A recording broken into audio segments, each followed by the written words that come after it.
Magandang araw para sa lahat ng ating minamahal na mga SSS pensioners.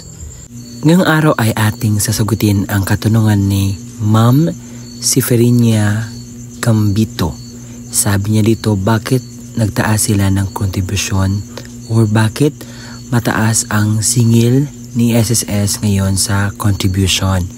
So ngayon, kunin natin ang panig ni SSS President para naman maklear sa ating mga kababayan yung bigla ang pagtaas ng singil ni SSS.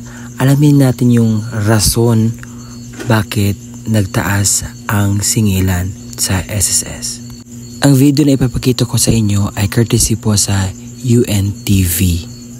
Panoorin po natin at pakinggan ang pahayag. Paliwanag ni SSS President Declaro na ang pagtaas ng singil sa contribution ay upang tugunan ang maaaring pagbaba ng pondo ng SSS at para mapataas ang financial fund nito na maaaring magreresulta ng pagdoble ng fund life ng state-run social insurance program. Dagdag pa niya, katumbas din naman ito ay ang mas magandang benepisyo para sa mga miyembro ng SSS.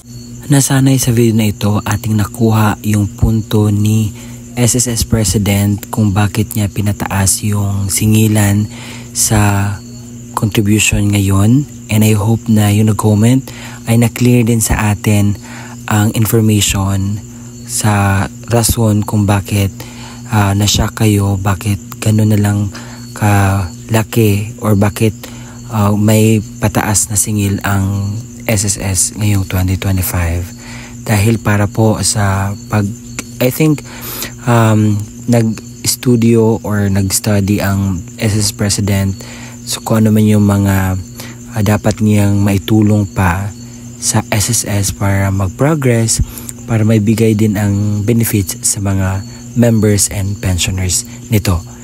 Nasanay mayroon na tayo na kuhang aral ngayong araw na ito. At salamat po sa panonood. Don't forget to subscribe.